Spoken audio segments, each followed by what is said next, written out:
लेकिन जैसे ही वह बंगले के गेट से बाहर निकलते हैं, अचानक कोई औरत आकर विक्रम को चिट्ठी देती है, जिसमें लिखा होता है, तुम इस पते पर जाओ तो काम मिल जाएगा। और औरत अचानक भागते हुए उनकी नजरों से ओझल हो जाती है। तीनों दोस्त की सोच में पड़ जाते हैं कि हमें काम की जरूरत है। ये इस औरत को कैसे पता, लेकिन तीनों को काम की बहुत जरूरत होती है। उन्हें लगता है कि भगवान ने उनकी मदद करने के लिए किसी को भेजा होगा, और तीनों उसी दिशा में आगे निकल जाते हैं जहां का पता उस कागज में लिखा होता है। यहां पहुंचते ही उन्हें एक बहुत ही बड़ी बिल्डिंग दिखाई देती है। दरअसल यह बहुत बड़ी कंपनी होती है, और तीनों कंपनी के गेट पर पहुंचते हैं और वहां के सिक्योरिटी गार्ड को चिट्ठी दिखाते हैं। सिक्योरिटी गार्ड चिट्ठी नियुक्ति विभाग के पास भेज देता है, और जैसे ही प्रबंधक को वह चिट्ठी मिलती है तो उसमें उसके मालिक का हस्ताक्षर होता है। वह उन तीनों से पूछता है, आप हमारे मालिक को कैसे जानते हैं? तभी विक्रम जवाब देते हुए कहता है, मैं तुम्हारे बॉस का दोस्त हूं। अब प्रबंधक के पास इनको काम न देने के अलावा कोई विकल्प नहीं होता। इस कंपनी के मालिक का हस्ताक्षर जो उस चिट्ठी पर मौजूद था। कंपनी के मालिक 7 दिनों की ट्रिप पर विदेशी कंपनियों के दौरे में थे, और उस बीच उनसे कोई संपर्क नहीं था। इसीलिए प्रबंधक ने उन तीनों को काम पर रख लिया और अपने साथ उन्हें काम की जगह दिखाने ले गया।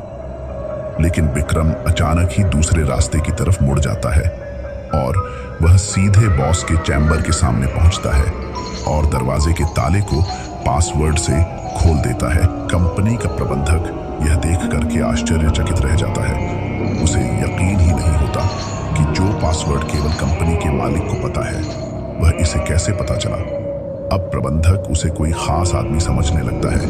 उसे पूरा यकीन हो जाता है कि हो ना हो यह व्यक्ति बॉस ने ही भेजा है, और वह उसे बिना रुके हुए अंदर जाने की इजाजत दे देता है।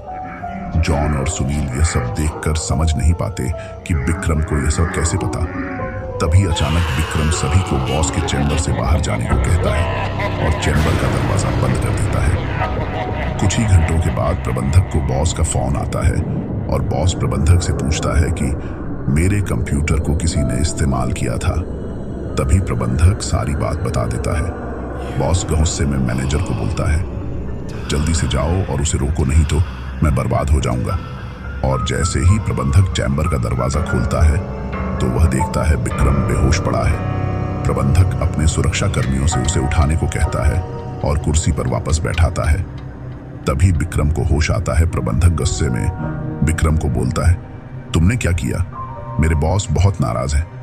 लेकिन विक्रम को कुछ याद नहीं कि वह अपने बंगले के गेट से यहां तक कैसे आया है। दरअसल वह बंगला पहले उसी बॉस का होता है, और बॉस ने बंगले को अपने ऑफिस की एक लड़की के लिए खरीदा था, और कभी कभी साथ रहता था, जो कि उसके कंपनी में काम करती थी। बॉस पहले से ही शादीशुदा था और यह बात अच्छे से जानता था कि एक ना एक दिन वह लड़की उसके लिए खतरा बन सकती है।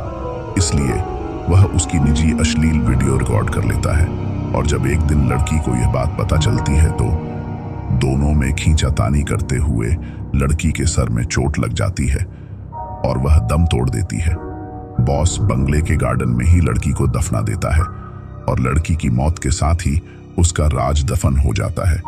लेकिन जब उस बंगले में तीनों दोस्त हमें आते हैं तो विक्रम गार्डन में घूमते घूमते उस जगह पर अपना पैर रख देता है जहां उस लड़की को दफनाया गया था, जिस वजह से उस लड़की का सीधा संपर्क विक्रम से बन जाता है। वह विक्रम के अंदर प्रवेश कर जाती है और उसे काबू में करके अपना बदला लेने के लिए ऑफिस प्रवेश करती है, और बॉस की काली करतूत को इंटरनेट में वायरल कर देती है। बॉस को विदेश से ही गिरफ्तार कर लिया जाता है। उसका काला चिट्ठा सबके सामने खुल जाता है और वह बेनकाब हो जाता है। उस लड़की ने मरने के बाद भी अपना बदला ले लिया था। अब शायद उसकी आत्मा को शांति मिल जाएगी।